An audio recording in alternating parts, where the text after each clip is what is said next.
Kejadian ini sebenarnya nggak cuman gue yang ngalamin, ini barengan sama teman-teman gue juga gitu. Kejadiannya di tahun 2010 atau 2011 gitu.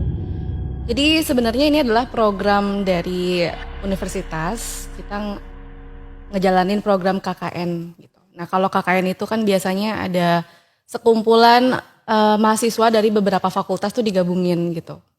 Nah, kebetulan KKN kita tuh dapetnya di daerah namanya Louis Goong, itu di Garut, Jawa Barat.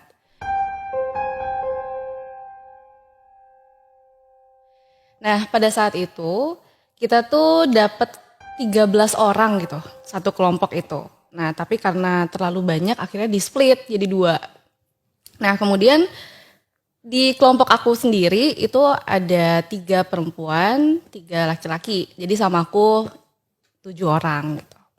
Nah, karena itu kita beda-beda fakultas, jadi mau nggak mau pas kita lagi jalan ke sana, ke desa Louis Goong tuh kita kan kayak mau ice breaking ya, sambil ngobrol kayak pengen kenal-kenal gitu.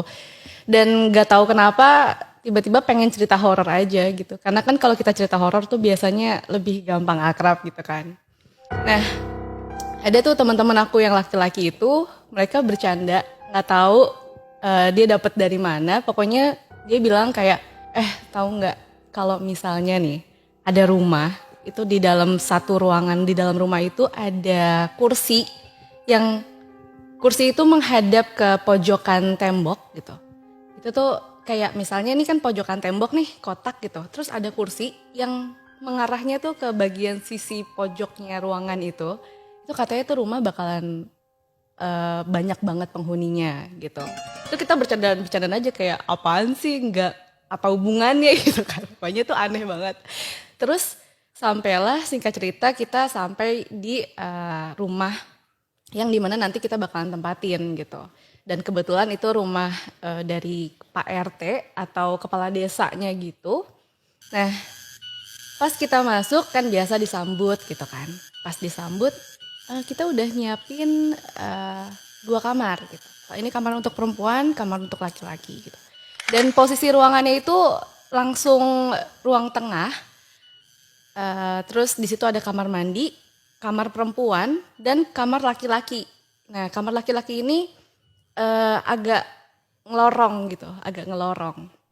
Pokoknya konsepnya langsung nih anak-anak yang perempuan naruh tas kan di tempat kamar perempuan dan yang laki-laki tiba-tiba mereka gerumunan aja tuh di depan kamar kayak lo aja lo enggak mau gitu kan kayak nggak mau masuk nih. Terus udah kita kan cuek-cuek aja yang cewek masukin barang, tiba-tiba pas kita lagi ngerapiin barang si cowok ini ada yang teriak Astagfirullahaladzim gitu kan. Terus kita keluar, kenapa gitu. Dan mereka masih aja di depan kamar gitu. Gak mau masuk si laki-laki ini. Gitu. Temenku ada yang perempuan yang kayaknya dia ya ke-Islam-Islamannya agak kuat gitu. Dia bilang kayak, coba-coba ada apa sih gitu kan. Pas dia lihat di dalamnya tuh ada kursi yang menghadap ke pojokan ruangan. Maksudnya kita kan tadi bercanda kayak gitu kan. Terus ya udah akhirnya gak deh gue nggak mau masuk gitu. Nah temanku yang perempuan ini akhirnya masuk terus ngebalikin kursinya. Udah ini nggak apa-apa ini cuman kebetulan aja gitu. Tapi gue baru denger juga ya Mbak, kalau rumah ada kursi ngadep itu katanya banyak penghuninya. Jadi katanya mau dibalikin kayak apapun itu kursi akan menghadap lagi. Jadi kayak kamu pernah dengar gak sih kayak ada kaca yang tipe-tipe rumah yang ada kacanya, kaca kuno gitu kan suka tiba-tiba menyimpan apa kayak gitu. Nah itu tuh mitos-mitos aja gitu. Ya aku juga nggak tahu, kita kan awalnya tuh bercandaan kan. Nah terus udah nggak apa-apa ini gitu kan kata temanku. Nggak deh gitu. Teman-temanku yang cowok akhirnya kita di ruangan tengah aja gitu kan. Karena ruangan tengahnya itu juga posisinya deket kamar perempuan dan deket WC. Dan itu ada lorong, kita nggak tahu mungkin kita mikirnya ke dapur gitu kan. Kalau boleh tahu Mbak Timot, program KKN itu tujuannya buat apa pada saat itu ya? Jadi kan awalnya kita kan dibagi 13 orang terus dibagi 2 gitu kan. Kebetulan aku dapat yang 7. Nah kita itu punya program lagi sendiri-sendiri. Jadi dari 7 orang ini kita jadi 2 tim. Nah kalau aku waktu itu kebetulan kita programnya ke sekolah-sekolah SD gitu. Kalau aku kan karena aku sastra Inggris, jadi aku ngajarin bahasa Inggris. Terus teman-teman aku yang dari pertanian ngajarin cara cocok bertanam. Sebenarnya lebih ke kegiatan aja gitu. Untuk membangun desa aja gitu kan. Jadi beda-beda ya masing-masing orang ya. Ya itu mungkin tujuannya kenapa kita beberapa fakultas tuh digabungin gitu. Karena memang yang dari komunikasi juga ya kita lebih ngomongin tekniknya nih gimana nih enaknya ngomong secara komunikatif ke anak-anak gimana kayak gitu. Nah kebetulan aku dapet timnya waktu itu ke sekolah-sekolah SD gitu. Jadi Ya banyak yang kayak gitu. Kalau di kampus-kampus KKN kan tergantung fakultasnya apa. Terus di sana ada apa misalnya ada Karang Taruna, ada SD gitu. Nah kita yang di mata kuliah yang berkaitan dengan pelajarannya, biasanya kita ngisi-ngisi kayak gitu. iya kayak Oke, gitu. seru nih ya kalau di FTV biasanya ada ketemu pemuda desa nih. Oh iya Oh, memang sering. ya. Kalau di FTV. Cinlok. Cinlok bahkan gak cuma sama desa ya, sama sesama tim juga bisa. Jadi pengen KKN saya. Jadi pengen KKN. Oke, kita lanjut lagi cerita nih.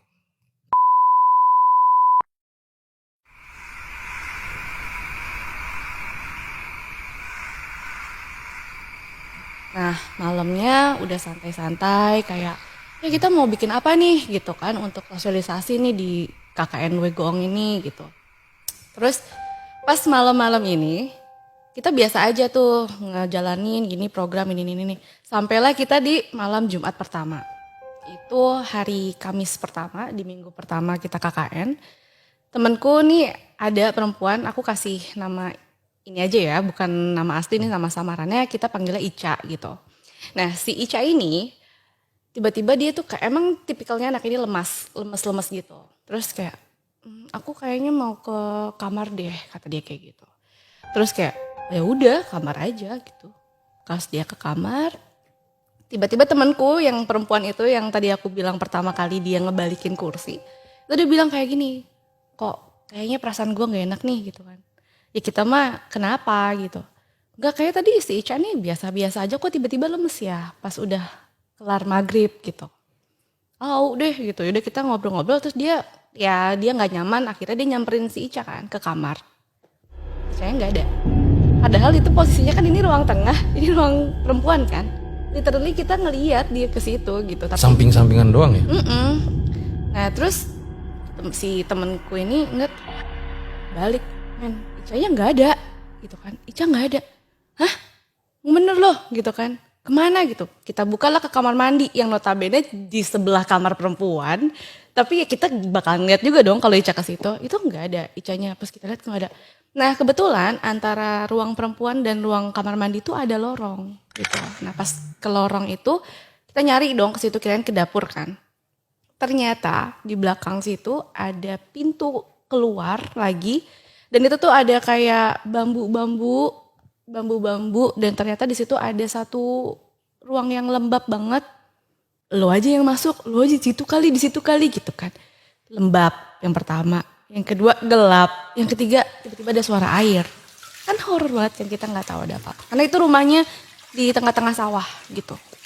Nah terus udahlah akhirnya kita kayak beraniin diri udah ramean ngelihat ke belakang ada si Ica. Ternyata suara air itu Ica lagi ambil wudhu. Loh kok lo tahu-tahu Andis ini ada kayak sumur gitu kan kayak kamar mandi terpisah dari rumah gitu. Terus Ca lo bilang kek kalau kesini gitu lah anak-anak pada kayak gitu. Dia diem aja terus ngelewatin kita aja gitu. Abis wudhu cabut terus anak-anak wih gitu kan dicuekin nih gitu kan. Terus ya udah akhirnya udahlah anak-anak mikir udah dari lorong itu dia menuju ke kamar perempuan kan. Ya udah sholat gitu.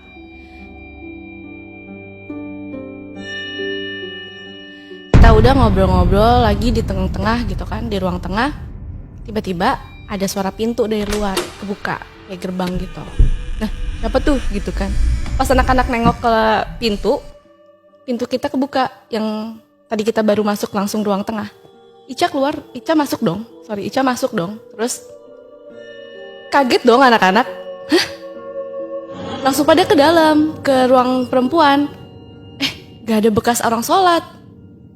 Oh berarti dia tadi dari kamar mandi keluar kali gitu kan. Dari mana lu Cak? Benerin sendal gua. Hah? Aneh banget kan lu ngapain benerin sendal gitu.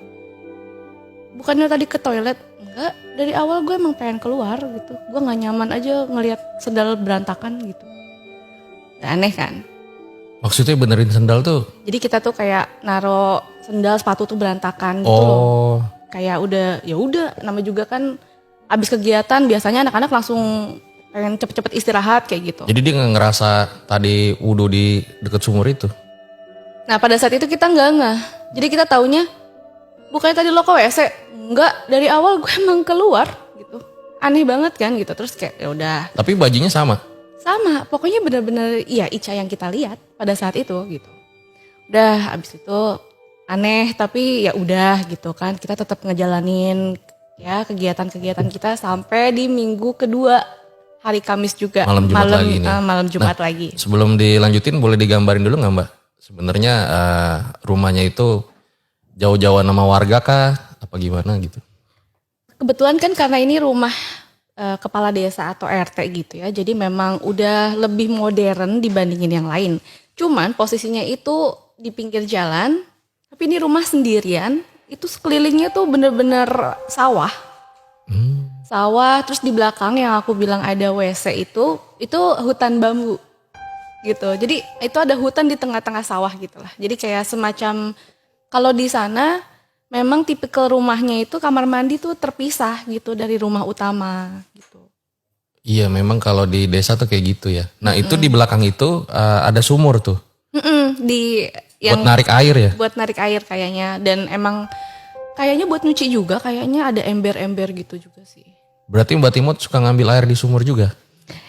Iya, setelah kita tahu iya. Tadinya kan kita berpikirnya itu nggak ada ruangan di belakang itu. Kita taunya karena pas lagi nyari si Ica di malam itu aja gitu. Oke. Boleh lanjut lagi? Yang malam Jumat kedua berarti nih.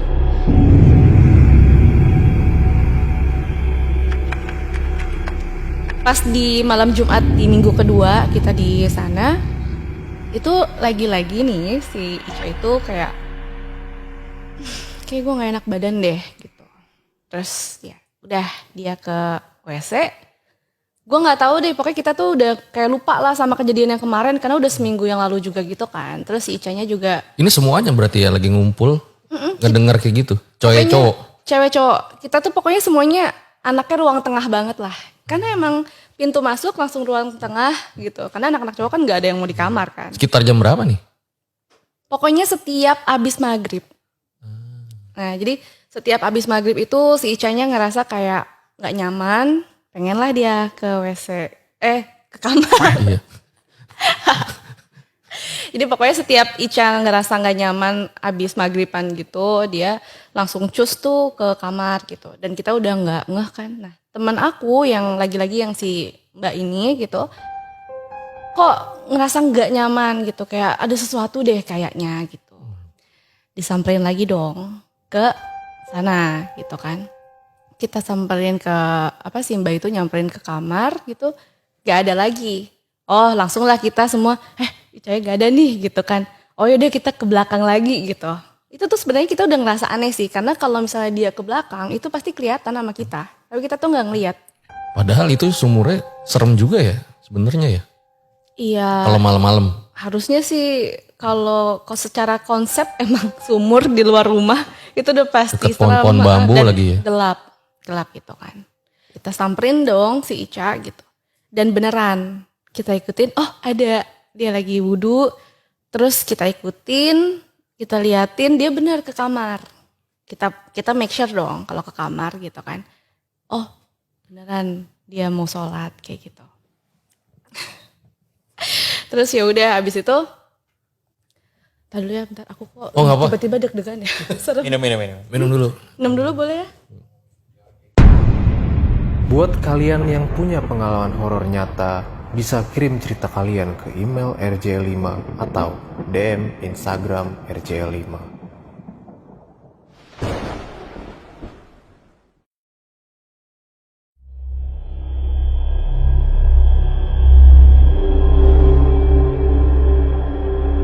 Dan karena dia beneran sholat kan, kita liatin tuh, kita ramean. Kayak ngeliatin itu beneran gak sih dia sholat gitu. Pas kita ngeliat dia emang beneran lagi sholat, tiba-tiba ada suara tss gitu. Kayak suara TV nyala. Suara TV nyala, kayak ada suara, tahu nggak sih suara TV yang nggak ada siarannya? Jadi kayak apa sih? Kayak Smooth. kayak suara static sound gitu yang kayak gitu-gitu. Hah, siapa yang nyalain TV gitu kan? Kita langsung refleks kan, kita kesana semua, nggak ada yang ngeliat si Ica lagi. Pas kita ngeliat ke TV, TV-nya mati ternyata. Dan emang dari awal kita nggak nyalain TV gitu. Kok pas kita lagi fokus ke TV, ada yang buka pintu kamar mandi. Dan Ica keluar dari kamar mandi. Ngerti nggak? Jadi dia nggak sholat tuh. Iya, itu dia. Makanya kita langsung yang shock. Hah? Kita maksudnya dari jarak kamar perempuan ke TV itu cuma tinggal nengok gitu aja. Masa tiba-tiba si Ica udah pindah kamar mandi gitu kan? Berarti dari awal yang dia di sumur tuh nggak tahu siapa ya? Dia nggak tahu. Terus anehnya, kita kan shock banget ya. Hah? Udah gak ada yang berani lihat lagi dong ke kamar. Tiba-tiba nih anak langsung duduk aja sama kita. Tadi sampai mana? Kata dia kayak gitu. Terus kayak, oke, gak bener nih udah nih. Tapi nggak ngecek lagi tuh ke... Gak berani, Oh. gak berani. Ya, akhirnya setelah malam itu kita akhirnya udah kayak ikan asin tidur semua di ruang tamu. Kayak udah gitu, kayak udah gak ada yang berani masuk kamar lagi gitu. Dan yang berani cuma si Ica doang. Tapi nggak ngomong sama Ica tuh ada keanehan gitu. Enggak, karena dia keluar dari kamar mandi langsung santai aja. Kayak gak ada apa-apa, langsung tadi sampai mana ya gitu. Udah kan, terus kita kayak oke, ini aneh, tapi daripada bertanya-tanya dan makin aneh, ya udah. Nah itu kan malam Jumat kan. Nah pas besokannya hari Jumatnya temanku berinisiatif nih kayaknya nggak benar nih. Udah 2 kali jadi keinget kan yang minggu lalu juga dia kayak lo jumpingan gitu, loncat-loncatan tiba-tiba di sini, tiba-tiba di situ. Akhirnya kita ngomong lah sama Pak Ustadz gitu. Dia menyarankan kita untuk ya kalian abis maghrib itu sholat aja lah rame-rame. Maghriban, isya, tahajud kalau bisa, kayak gitu lah. Dan nih kita lakuin tuh dari minggu kedua sampai minggu ketiga gitu.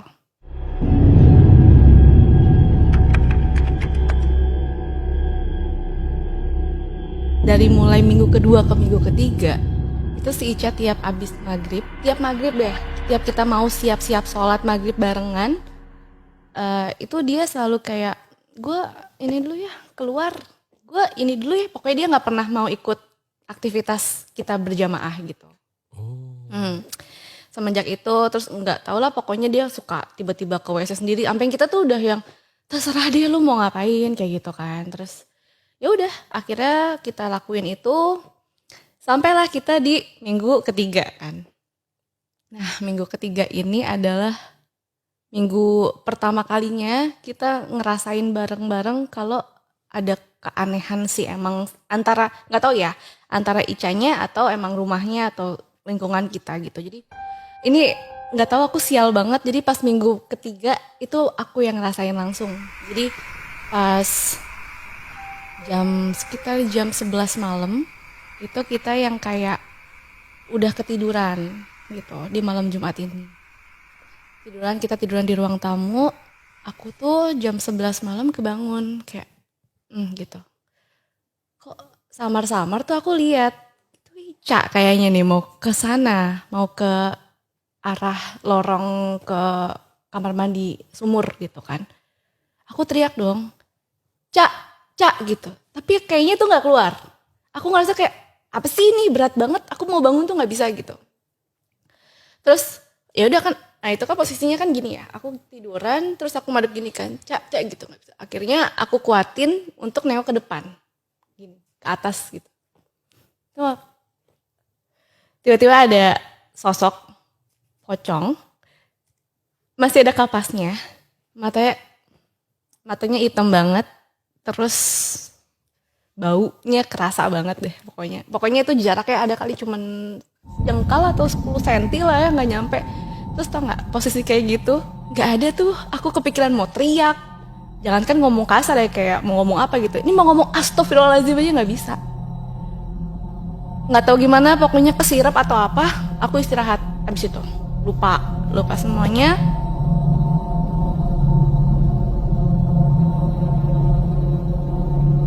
Besok paginya Jumat paginya, semalam apa ya cerita gak ya sama anak-anak ya gitu. Enggak deh, takut gitu kan, kayak gue doang. Tapi aku inget, lah iya si Ica kan semalam kesana, tapi ya udah gitu. Nah Aku lupa cerita. Jadi setiap subuh Ica itu selalu kebangun tapi dia di kamar. Dia nggak pernah mau tidur di ruang tengah. Dia selalu bilang kayak, kok aku capek banget ya gitu. Setiap subuh. Itu dari minggu kedua ke minggu ketiga. Terus Sorry gue potong Mbak. Pas cerita yang pocong kenapa berkaca-kaca matanya? gue tuh gue tuh pernah menceritakan ini kan. Ya awalnya gue nggak nyangka gue bisa nyeritain ini karena emang dari dulu tuh kayak udahlah dirasain sendiri aja gitu. Tapi ternyata tiap cerita ini tuh kayak nih tangan gue aja udah dingin, kaki gue merinding dari tadi gitu. Setiap part itu gue selalu Karena merasa gitu. sebelumnya udah pernah lihat setan atau baru ini yang pertama kali? Belum pernah, aku tuh nggak sensitif sama sekali. Jadi benar-benar lihat pocong depan muka tuh pas di sini doang. Masih ada kapasnya lagi ya? Masih. Matanya hitam. Bayang nggak?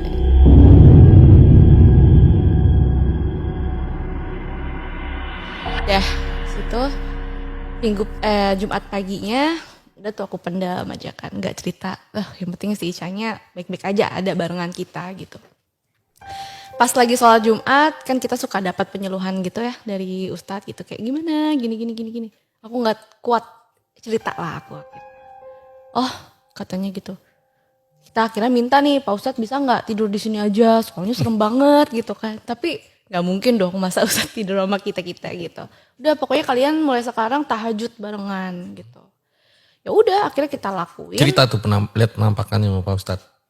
Aku cerita. Terus udah pas minggu Jumatnya itu hari Jumat udah ke sore-sorean si Ica mulai kayak gitu lagi. Udah Pak Ustadz bilang gini, coba kamu hubungi dosen wali, udah boleh pulang belum? Lebih baik pulang aja. Itu udah minggu ketiga. Padahal kan kita harusnya kan sebulan kan. Aku hubungin. Ceritain. Iya Bu, ternyata kan dan kebetulan yang lihat nggak cuma aku kan. Jadi teman-teman juga pada lihat keanehan itu. Akhirnya kita diizinin. Oke, besok Sabtu dikirimin bis ya gitu. Dikirimin bis. Ya udahlah kita akhirnya siap-siap tuh besokannya asik besok mau pulang gitu kan. Kita nggak lanjutin KKN. Bahkan kita tuh sampai nggak nerusin program KKN kita. Itu karena kita udah fokus kayak kita fokus udah yang penting ini kita keadaan kita aman-aman aja. Terus si Ica juga karena Ica tuh kayak selalu capek gitu tiap pagi. Setiap hari juga habis maghrib selalu aneh gitu ya. Tiap kita kan selalu maghrib gitu kayak ya sholat yuk ngaji yuk gitu. Terus udah tuh. Tapi gak ada inisiatif mau nanya Ica tuh pada saat itu masih di rumah? Enggak dari sih. Kalian semua? Enggak Takut. Karena kita takut emang beneran ada yang aneh. Ngerti gak sih? Kita takut ngehandle itu gitu. Kayak cuman ya gak sih gitu. Sampailah akhirnya pas Sabtu pagi nih kita udah siap-siap kan mau ke bis gitu. Tiba-tiba Ica make a scene. Dia kayak aku gak bisa pulang nih. Kenapa? Udah ayo buruan deh kita udah mau pulang nih. Udah gak mau gitu kan. Pada kayak gitu. Teman-teman yang cewek-cewek juga udah Bu yang pengen aja barang-barang lo gitu. Udah akhirnya masukin ke dalam tas. Pas kita lagi siap-siap mau naik bis. Tiba-tiba si Ica. Enggak aku gak bisa pulang. Aku mau ke belakang dulu. Mau kekeh banget pengen ke sumur. Dia mau ke sumur. Pas dia ke sumur anak-anak langsung inisiatif. Enggak kita langsung lari ke Pak Ustadz deh. Nih anak ini nih kayaknya ada yang aneh nih gitu kan. Gak mau pulang dia tuh keras gitu badannya gak mau dipegang. Pas dia berjalan ke sumur. Gak ada yang berani nyamperin. Ya udah anak-anak yang cowok-cowok manggil Pak Ustadz. Si Pak Ustadznya datang langsung ngejar si Ica kan. Narik-narik gitu. Nah itu tuh momen dimana kita semua ngeliat si temanku itu dipegangin sama Pak Ustadz. Terus dia bilang kayak gini. Anak ini gak boleh pergi. Suaranya bukan suara Ica. Matanya tuh udah mata marah. Serem deh. Terus, Suara cowok gitu? gak tahu suaranya suara aneh lah. Kayak suara gak tahu bukan suara cewek bukan suara cowok. Padahal Pokoknya bukan siang-siang. suaranya dia. Padahal siang-siang ya? Itu keadaannya kita udah mau pulang gitu. Terus rambutnya udah keringetan, udah kayak habis mandi gitu. Anak ini gak boleh pergi. Di belakang tuh nggak tahu ngapain. Udah kita ini deh gitu. Digendong sama Ustadz akhirnya dia lemes gitu, kita minta tolong sama Pak Kepala Desa yang punya rumah itu. Pak ini ada nggak kita tuh fasilitas lah yang mumpuni nih anak ini bisa istirahat gitu. Kita nggak mau lagi di rumah itu gitu. Akhirnya kita semua ke bis, kita ngikutin si kepala desa ini untuk menuju apa sih kalau di desa tuh klinik atau puskesmas gitu Puskesmas. kali ya. Nah terus disitulah akhirnya si Ica ini istirahat, kita akhirnya ya solidaritas lah kalau temen kita berangkat bareng-bareng masa pulang sendiri-sendiri gitu kan. Akhirnya kita ya udah kita bermalam tuh di mobil gitu kan, karena si Icanya nginep kan di klinik itu gitu. Karena kita ya udah gitu kan nungguin lah sampai dia udah legaan. Besok paginya hari Minggu kita udah mau pulang, si Ica bangun. Itu pertama kalinya dia subuh bangun gak kecapean. Karena dia bangunnya udah siang kan, sekitar jam 8-an deh kita kalau gak salah. Kita udah mau siap-siap pulang. Langsung dia kayak, kita di mana? Kata dia kayak gitu kan. Anak-anak langsung kayak, hah? Lo gak ingat? Kata dia kayak gitu kan. Diceritain lah. Terus itu Icanya marah, nangis sambil marah. Hah? Lo gak ada ya? Kata dia. Lo tau gak sih, selama ini tuh gue ngerasa kalian tuh nyuekin gue. Gitu. Tiap gue ngomong tuh kalian gak ada yang nanggepin, makanya gue selalu pengen balik ke kamar. Dia bilang kayak gitu. Hah? Ya orang-orang pada bingung dong. Kita kayak, maksudnya? Gue tuh selama ini sama barengan sama kalian di ruang tengah. Tapi lo tuh pada nyuekin program yang gue saranin. Terus kayak, pokoknya intinya dia ngomong sama kita gak nanggepin. Akhirnya dia pengen balik ke kamar. Nah, mungkin secara gak sadar saat dia balik ke kamar itu nggak tahu itu dia lost dia atau bukan, tapi dia langsung refleks ke sana, ke sumur itu gitu. Ya akhirnya itu sih yang paling gue sampai merinding. Rasa dia di dunia lain kan? Ya jadi dia ternyata kita kan jadi flashback kan. Dia selama ini lo nggak pernah keluar ini bener-benerin sendal gitu. Hah ngapain gue beli sendal? Dia bilang kayak gitu. Gak pernah itu. Ke sumur juga gak ngerasa. Enggak, dia ngerasa ada di situ terus. Di kamar doang. Tapi dia sadarnya kalau dia ke kamar. Kalau dia nggak ada yang mau dengerin gue, capek nih kamar itu tuh dia sadar. Dan itu yang kita lihat. Gitu. Aneh banget ya. Udah semenjak itu kita di bis juga udah diem-dieman aja sih, nggak ada yang ngebahas. Paling kita nyanyi-nyanyi kayak ya supaya nggak keinget lagi. Tapi Ica bilang nggak kalau dia misalnya pernah ngeliat setan atau gimana? Karena kita baru kenal ya kebetulan, jadi nggak enak nanyanya. Dan memang anak ini lebih ke pendiam, terus kayak emang lemesan aja anaknya. Kayak ada kan memang orang tuh yang kayak bawaannya tuh lemes kayak gitu kan. Si Chani salah satunya gitu. Tapi dari sudut pandang versi yang lain nih, teman-teman Mbak Timot itu pernah ngalamin apa aja tuh? Cerita-cerita nggak? Selama di sana gitu. Oh ada. Ada salah satu temanku cowok, dia keinget banget jam 4 subuhan gitu. Dia ngeliat ada sosok hitam gede banget di pojokan ruangan. Dan itu entah kenapa katanya pindah-pindah gitu. Dan selalu nemploknya ke pojokan-pojokan ruangan gitu. Itu aja sih kayaknya yang aku inget ya. Karena udah gak siap terima-terima cerita-cerita lain. Udah paling aneh sih. Oke, ya memang sih ya kalau lagi di perdesaan itu kan kalau malam-malam suasananya kayak gimana gitu ya. Oh iya, dan di sana kan masih desa banget ya. Apalagi tuh tahun berapa gitu kan, belum ada apa-apa. Tau gak sih jam 7 malam itu tuh udah kayak kita di sini kayak udah jam 11, jam 12 malam gitu, sepi banget. Suara-suara jangkrik gitu kan. Penerangan juga kan dikit kan di sana. Bener-bener lampu jalan aja. Lampu di rumah juga kan remang-remang kan, walaupun di pinggir jalan gitu. Rumah warga paling deket berapa tuh kira-kira? Berapa menit? Sebenarnya kalau kita ke rumah warga sih ya deket kalau jalan kaki. Karena kan itu konsepnya kan memang jalan rayanya itu kalau mau ke rumah warga itu mesti masuk gang. Tapi bukan gang sih, dia lebih kayak ke apa ya, kayak jalan setapak gitu deh. Sawah-sawah gitu. Iya sawah. Kolam ikan. Rumah-rumahnya juga di tengah-tengah hutan. Oh, oke. Kalau gitu nanti bakal banyak pertanyaan di closing.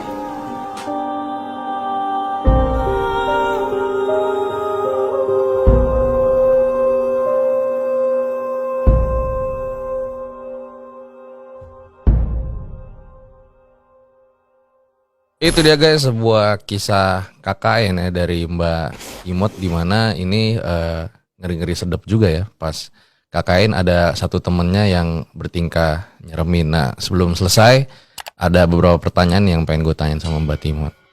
Jadi Mbak, pas saat itu KKN-nya selesai apa enggak? Kalau secara apa ya? Enggak sih. Kan harusnya sebulan. Tapi karena dapat cerita kayak gitu, jadi kita dapat keringanan. Oh gitu. Dan Ini jangan-jangan konspirasinya pura-pura horor biar dapat keringanan. bisa juga sih cuma 3 minggu kan, Iya, jauh lagi dari mana-mana ya. Enggak, tapi kita kalau secara program ya dianggap selesai karena kan memang goals kita kan harusnya kan di minggu terakhir, cuma kan kita terlalu fokus sama itu ya, hal-hal kayak gitu. Dan kita kan juga punya laporan harian yang kita lakuin semua udah tercapai gitu. Setelah itu masih suka kontak-kontakan sama yang orang-orang di KKN itu? Enggak sih. Enggak ya? Itu benar-benar kita tuh kalau nggak tahu kalau yang lain ya. Tapi kalau aku pribadi pas ketemu itu ya udah gitu untuk tugas. Nambah temen iya, tapi nggak yang langsung kayak deket gitu enggak. Ya ada sih beberapa temanku yang akhirnya jadi sahabatan gitu. Kan nih ceritanya dulu viral banget ya, Mister ya? Ya rame. Ica belum ada pernah ngontak Mbak Timot. Enggak, dia emang kayaknya dia nggak tahu sih kalau aku cerita ini. Enggak Barangkali nanti habis ini jadi tahu kali ya.